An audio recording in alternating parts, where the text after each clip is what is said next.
ദൈവമേ, ഇതെന്ത് കഷ്ടമാണ് വന്നത്. ഏത് ദുഷ്ടന്റെ കണ്ണാണ് എൻ്റെ കൂടിന്മേൽ പതിഞ്ഞത്? എൻ്റെ കുട്ടികളും ഞാൻ ഒളിപ്പിച്ചു വെച്ച ഭക്ഷണവും രണ്ടും കാണാനില്ലല്ലോ.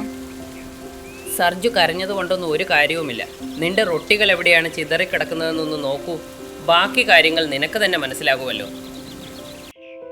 കഴിഞ്ഞ കുറച്ച് ദിവസങ്ങളായി കാട്ടിലെ കടുത്ത ചൂട് കാരണം കാട്ടിലെ പക്ഷികളും മൃഗങ്ങളും വളരെ ബുദ്ധിമുട്ടിലായിരുന്നു. എങ്ങനെയെങ്കിലും നല്ലൊരു മഴ പെയ്തിരുന്നെങ്കിൽ ഒരാശ്വാസം ലഭിക്കുമെന്ന് എല്ലാ പക്ഷികളും ആഗ്രഹിച്ചു. ഈ കാട്ടിൽ ഒരു ചെറിയ കുളമുണ്ടായിരുന്നു. അതിൽ സർജു എന്നൊരു താറാവ് ജീവിച്ചിരുന്നു. കുറച്ചു ദിവസങ്ങൾക്ക് മുൻപ് അവൾ ആ കുളത്തിന്റെ കരയിലുള്ള വലിയൊരു അരയാൽ മരത്തിന്റെ താഴെ തിങ്ങിയ കുറ്റിക്കാട്ടിൽ മുട്ടകളിട്ടിരുന്നു. ദൈവമേ, എന്തൊരു ചൂടാണെങ്കും. ഈ ചൂടിൽ നിന്നും രക്ഷ നേടാൻ എനിക്ക് ഈ കുളത്തിലെ വെള്ളത്തിൽ മുങ്ങാമല്ലോ. പക്ഷെ കാട്ടിലെ ബാക്കി പക്ഷികളെ ഓർത്താണ് എനിക്ക് സങ്കടം വരുന്നത്. ആ പാവങ്ങൾ ഈ ചൂടിൽ വെന്തുരുകാൻ വിധിക്കപ്പെട്ടവരാണല്ലോ. സർജു, നീ കാട്ടിലെ ബാക്കി പക്ഷികളെക്കുറിച്ച് അധികം വിഷമിക്കേണ്ട കാര്യമില്ല. നീ നിന്റെ കാര്യം മാത്രം നോക്കിയാൽ മതി. സ്വന്തമായി ദിവസം 4 തവണ വെള്ളത്തിൽ മുങ്ങിക്കുളിച്ചിട്ട് കാട്ടിലെ ബാക്കി പക്ഷികളുടെ നന്മയെക്കുറിച്ച് വെറുതെ നാടകം കളിക്കുന്നു. വന്നിരിക്കുന്നു വലിയ കാരുണ്യവതി. നോക്ക് കാലു, നിന്റെ പേര് പോലെ തന്നെയാണ് നിന്റെ നിറവും. എന്നാൽ അതിനേക്കാൾ കറുത്തതാണ് നിന്റെ മനസ്സും. നിനക്കെന്താ തോന്നുന്നത്? കാട്ടിലെ ബാക്കി പക്ഷികളും നിന്നെപ്പോലെ സ്വന്തം കാര്യം മാത്രമേ നോക്കുന്നുള്ളൂ എന്നാണോ? ഏടി സർജു, നീ നിന്റെ തനി നിറം കാണിച്ചല്ലേ. അവസാനം കറുപ്പും വെളുപ്പും പറഞ്ഞുള്ള കാര്യം നീയും എടുത്തിട്ടു. നിന്റെ ഈ നിറമോർത്ത് നീ അധികം അഹങ്കരിക്കണ്ട. മറക്കണ്ട, മുട്ടയിടാൻ വേണ്ടി നിനക്കും മരത്തിന്റെ അടുത്തായി കൂടുണ്ടാക്കേണ്ടി വരുന്നുണ്ടല്ലോ. താറാവ് സർജുവിന് കാലു കാക്കയുടെ സംസാരം ഒട്ടും ഇഷ്ടപ്പെട്ടില്ല.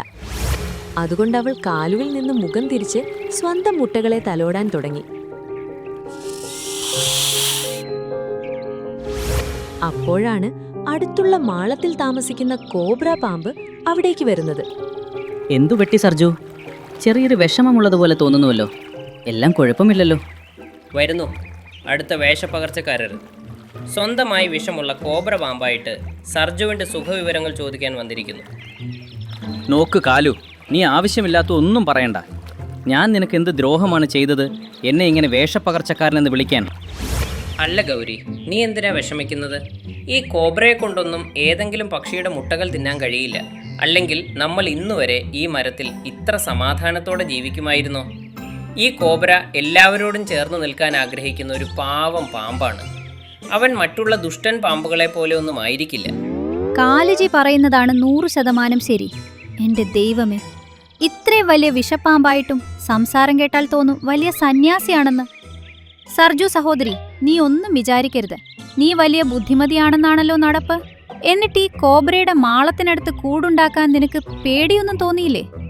ദൈവം സഹായിച്ച് നാളെ ഇവന്റെ കണ്ണ് നിന്റെ കുട്ടികളുടെ മേൽ പതിഞ്ഞാൽ നീ എന്ത് ചെയ്യും? കാലുവിന്റെയും ഗൗരിയുടെയും വാക്കുകൾ കേട്ട് സർജുവിനും കോബ്രയുടെ മാളത്തിനടുത്ത് മുട്ടയിട്ട തന്റെ തീരുമാനത്തിൽ സംശയം തോന്നി തുടങ്ങി. ശരിക്ക് ചിന്തിച്ചാൽ കാലുവും ഗൗരിയും പറഞ്ഞതിലും കാര്യമുണ്ട്. ഈ കോബ്ര അവസരം കിട്ടുമ്പോൾ എന്റെ മുട്ടകൾക്ക് നേരെ ആക്രമണം നടത്തിയാൽ ഞാൻ എന്ത് ചെയ്യും? സർജു, നീ ഈ കാലുവിൻ്റെയും ഗൗരിയുടെയും വാക്കുകൾ കേൾക്കേണ്ട. നിനക്കിവൻ്റെ സ്വഭാവം അറിയാവുന്നതല്ലേ.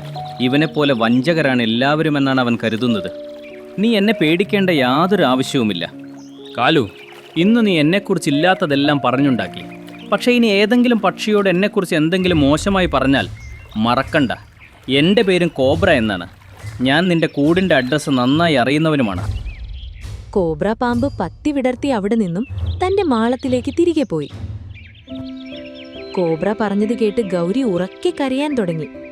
സർജു, ഞാൻ നിന്നോട് പറഞ്ഞതല്ലേ കിങ് കോബ്രയുമായുള്ള ചങ്ങാത്തം നല്ലതിനല്ല എന്ന്. കണ്ടില്ലേ, ഞാൻ നിന്റെ മുട്ടകളുടെ സുരക്ഷയെ കരുതി നിനക്ക് മുന്നറിയിപ്പ് നൽകുകയായിരുന്നു. ഈ കോബ്ര എന്റെ കുട്ടികളെ തന്നെ തിന്നുമെന്ന് ഭീഷണിപ്പെടുത്തി പോകുമെന്ന് എനിക്കെങ്ങനെ അറിയാനാ? വിഷമിക്കേണ്ട ഗൗരി, നമ്മുടെ കുട്ടികൾക്കൊന്നും സംഭവിക്കില്ല. ദൈവം എല്ലാം കാണുന്നുണ്ട്. ഇപ്പോൾ നന്മയ്ക്കൊന്നും ഒരു വിലയുമില്ലാത്ത കാലമാണ്. കാലുവും ഗൗരിയും തങ്ങളുടെ കൂട്ടിലേക്ക് പോയി. ഒപ്പം സർജുവും വിഷമത്തോടെ തന്റെ കൂട്ടിൽ ചെന്നിരുന്നു. കാലുജി, ഇന്ന് നമ്മൾ വിചാരിച്ച പോലെ ഒന്നുമല്ല നടന്നത്. നമ്മൾ കോബ്രയുടെയും സർജുവിന്റെയും സൗഹൃദം തകർക്കാൻ പോയതാ. പക്ഷെ അവൻ നമ്മളെ ഭീഷണിപ്പെടുത്തി പോയിരിക്കുന്നു. സത്യം പറഞ്ഞാൽ എനിക്ക് ചെറിയ പേടി തോന്നുന്നുണ്ട്. ശരിക്കും ആ കോബ്ര നമ്മുടെ കുട്ടികളെ ആക്രമിച്ചാൽ നമ്മൾ എന്ത് ചെയ്യും? അല്ല ഗൗരി, നീ എന്തിനാ വിഷമിക്കുന്നത്? ഈ കോബ്രയെ കൊണ്ടൊന്നും ഏതെങ്കിലും പക്ഷിയുടെ മുട്ടകൾ തിന്നാൻ കഴിയില്ല. അല്ലെങ്കിൽ നമ്മൾ ഇന്നുവരെ ഈ മരത്തിൽ ഇത്ര സമാധാനത്തോടെ ജീവിക്കുമായിരുന്നോ? ഈ കോബ്ര എല്ലാവരോടും ചേർന്ന് നിൽക്കാൻ ആഗ്രഹിക്കുന്ന ഒരു പാവം പാമ്പാണ്. അവൻ മറ്റുള്ള ദുഷ്ടൻ പാമ്പുകളെ പോലെ ഒന്നും ആയിരിക്കില്ല. കുളത്തിന്റെ കരയിൽ താമസിക്കുന്ന കാലുവും ഗൗരിയും സർജുവും കോബ്രയും തമ്മിലുണ്ടായ വഴക്കിനു ശേഷം ആരും തമ്മിൽ സംസാരിക്കുന്നില്ലായിരുന്നു. പിറ്റേ ദിവസം ആകാശത്ത് കറുത്ത കാർമേഘങ്ങൾ ഉരുണ്ടുകൂടി. അതോടൊപ്പം തന്നെ തണുത്ത കാറ്റ് വീശി മരച്ചില്ലകളെ ആടി ഉലയ്ക്കാൻ തുടങ്ങി. അടിപൊളി! ഇന്ന് എന്തൊരു നല്ല കാലാവസ്ഥയാണ്. ഇന്ന് നല്ലൊരു മഴ കിട്ടിയാൽ ഞാൻ കുളത്തിലെ വെള്ളത്തിൽ മതിവരുവോടെ നൃത്തം ചെയ്യും.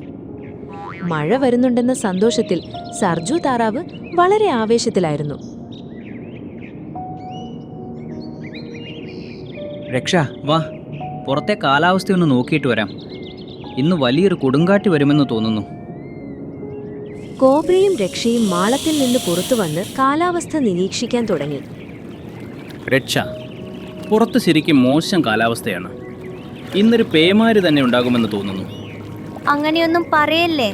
വലിയ മഴ പെയ്താൽ നമ്മുടെ മാളത്തിൽ വെള്ളം നിറയും. പിന്നെ വേറെ വഴിയില്ലാതെ നമുക്ക് വീട് ഉപേക്ഷിച്ച് പുറത്തെവിടെയെങ്കിലും അഭയം കണ്ടെത്തേണ്ടി വരും. എങ്ങനെയെങ്കിലും മഴ നിൽക്കണേ എന്നാണ് ഞാൻ ദൈവത്തോട് പ്രാർത്ഥിക്കുന്നത്. അപ്പോഴേക്കും വലിയ ശബ്ദത്തോടെ ഇടി മുഴങ്ങുകയും അതിശക്തമായ മഴ പെയ്യാൻ തുടങ്ങുകയും ചെയ്തു. ദൈവമേ, ഇതെന്താ ഇങ്ങനെ? മഴ പെയ്യാൻ തുടങ്ങിക്കഴിഞ്ഞു. കാർമേഘങ്ങൾ കണ്ടിട്ട് അടുത്ത കുറച്ചു മണിക്കൂറുകളിലേക്ക് മഴ നിൽക്കുമെന്ന് തോന്നുന്നില്ലല്ലോ. രക്ഷയും കോബ്രയും വലിയ ആശങ്കയിലായിരുന്നു. എന്നാൽ മഴത്തുള്ളികൾ വീഴുന്നത് കണ്ട സർജു ഉടനെ കുളത്തിലിറങ്ങി പാട്ടുപാടി നൃത്തം വെച്ചുകൊണ്ട് മഴ ആസ്വദിക്കാൻ തുടങ്ങി. നീ ഒന്നും വിചാരിക്കരുത് കോബ്ര. എന്നാലും ഒരു കാര്യം ചോദിക്കട്ടെ, നീ സർജുവിനെ നിന്റെ കൂട്ടുകാരിയെന്നല്ലേ വിളിച്ചിരുന്നത്? അതെ, ഞങ്ങൾ അയൽക്കാരായതുപോലെ തന്നെ നല്ല സുഹൃത്തുക്കളുമാണ്. നിനക്കെന്തെങ്കിലും പ്രശ്നമുണ്ടോ? അയ്യോ അല്ലല്ല ഭയ്യ, ഞങ്ങൾക്കെന്ത് പ്രശ്നം? ഞാൻ നിങ്ങൾക്ക് ചില സത്യങ്ങൾ കാണിച്ചു തരാൻ വന്നതാണ്.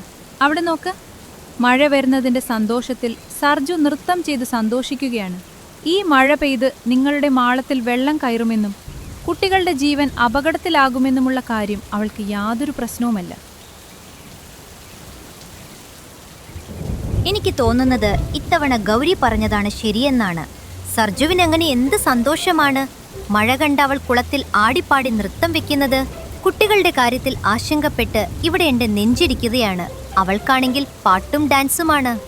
സർജു, എന്താ കാര്യം? വലിയ പാട്ടും നൃത്തവുമൊക്കെയാണല്ലോ. മഴക്കാലം തുടങ്ങിക്കഴിഞ്ഞു. നിനക്ക് നിന്റെ കുട്ടികളെക്കുറിച്ച് യാതൊരു ഉത്കണ്ഠയുമില്ലേ? ഹോ, ഈ മഴയത്ത് കുട്ടികൾക്കുള്ള ഭക്ഷണം കണ്ടുപിടിക്കാനും വലിയ പാടായിരിക്കുമല്ലോ. ഒരു ദിവസം കുളക്കരയിൽ പിക്നിക്കിന് വന്ന ചിലർ കുറച്ച് റൊട്ടികൾ ഇവിടെ ഉപേക്ഷിച്ചു പോയിരുന്നു. അപ്പോൾ തന്നെ ഞാൻ ആ റൊട്ടികളെല്ലാം എൻ്റെ കൂട്ടിൽ ഒളിപ്പിച്ചു വച്ചിരുന്നു. എനിക്കും എൻ്റെ കുട്ടികൾക്കുമുള്ള ഭക്ഷണം ഞാൻ നേരത്തെ തന്നെ ഒരുക്കി കഴിഞ്ഞു. ഇനി എൻ്റെ കുട്ടികളുടെ സുരക്ഷയുടെ കാര്യമാണെങ്കിൽ എൻ്റെ കൂട് ഞാൻ നേരത്തെ തന്നെ കുട്ടിക്കാടുകൾ കൊണ്ട് മറച്ച് സുരക്ഷിതമാക്കിയിട്ടുണ്ട്. അതുകൊണ്ട് എനിക്ക് മഴ ആസ്വദിക്കാൻ പൂർണ്ണ അവകാശമുണ്ട്. സർജു പറഞ്ഞത് കേട്ട് കോബ്രയ്ക്ക് മറുപടി ഒന്നും പറയാനുണ്ടായിരുന്നില്ല. അതിനാൽ വിഷമത്തോടെ അവൻ ഭാര്യ രക്ഷയോടൊപ്പം അവിടെ നിന്നും നടന്നു നീങ്ങി. ഗൗരി, ഇതാണ് ശരിയായ സമയം. നമ്മൾ നമ്മുടെ പണി തുടങ്ങണം. പിന്നെ നോക്കണം ഇവർ തമ്മിലുള്ള സൗഹൃദം എങ്ങനെയാ തകരുന്നതെന്ന്. അവസരം മുതലാക്കി കാലു സർജുവിന്റെ കൂട്ടിലുണ്ടായിരുന്ന ഭക്ഷണം കോബ്രയുടെ മാളത്തിനടുത്ത് വിതറുകയും സർജുവിന്റെ മുട്ടകളെടുത്ത് സ്വന്തം കൂട്ടിൽ കൊണ്ടുപോയി വെക്കുകയും ചെയ്തു. ദൈവമേ, ഇതെന്ത് കഷ്ടമാണ് വന്നത്. ഏത് ദുഷ്ടന്റെ കണ്ണാണ് എൻ്റെ കൂടിന്മേൽ പതിഞ്ഞത്? എൻ്റെ കുട്ടികളും ഞാൻ ഒളിപ്പിച്ചു വെച്ച ഭക്ഷണവും രണ്ടും കാണാനില്ലല്ലോ. സർജു കരഞ്ഞതുകൊണ്ടൊന്നും ഒരു കാര്യവുമില്ല. നിന്റെ റൊട്ടികൾ എവിടെയാണ് ചിതറിക്കിടക്കുന്നതെന്നൊന്ന് നോക്കൂ. ബാക്കി കാര്യങ്ങൾ നിനക്ക് തന്നെ മനസ്സിലാകുമല്ലോ. കുറച്ചു കഴിഞ്ഞപ്പോൾ തന്റെ റുട്ടികൾ കോബ്രയുടെ മാളത്തിനടുത്ത് കിടക്കുന്നത് കണ്ട സർജുവിന് കാലിനടിയിലെ മണ്ണ് ഒലിച്ചു പോയതുപോലെ തോന്നി. അവൾ ഉറക്കെ കരയാൻ തുടങ്ങി. ഞാൻ മഴയത്ത് പാട്ടുപാടി നൃത്തം ചെയ്യുന്നത് കണ്ട് നിനക്ക് അത്രയ്ക്ക് അസൂയ തോന്നിയല്ലേ കോബ്ര? അങ്ങനെ നീ എന്റെ കുട്ടികളെ തന്നെ നിന്റെ ഭക്ഷണമാക്കി മാറ്റി. നോക്കിക്കോ, നിനക്കൊരിക്കലും സമാധാനമായി ജീവിക്കാൻ കഴിയില്ല.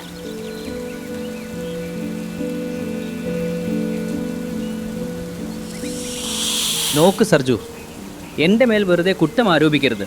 ഞാൻ തന്നെ സുരക്ഷിതമായൊരു സ്ഥലം കണ്ടുപിടിക്കാൻ പോയതായിരുന്നു. ഇപ്പോഴാണ് തിരിച്ചെത്തിയത്. ഇതെങ്ങനെ സംഭവിച്ചു എന്ന് എനിക്കറിയില്ല. കോബ്ര തന്റെ കാര്യം ബോധിപ്പിക്കാൻ ശ്രമിക്കുകയായിരുന്നു. പക്ഷേ സർജു അവന്റെ ഒരു വാക്കും സമ്മതിക്കാൻ തയ്യാറായിരുന്നില്ല. ഞാൻ മഴയത്ത് പാട്ടുപാടി നൃത്തം ചെയ്യുന്നത് കണ്ട് നിനക്ക് അത്രയ്ക്ക് അസൂയ തോന്നിയല്ലേ കോബ്ര? അങ്ങനെ നീ എന്റെ കുട്ടികളെ തന്നെ നിന്റെ ഭക്ഷണമാക്കി മാറ്റി. നോക്കിക്കോ, നിനക്കൊരിക്കലും സമാധാനമായി ജീവിക്കാൻ കഴിയില്ല. ഇവിടെ സർജുവും കോബ്രയും തമ്മിൽ തർക്കം നടക്കുന്നതിനിടയിലാണ് രക്ഷയുടെ ശബ്ദം കേൾക്കുന്നത്.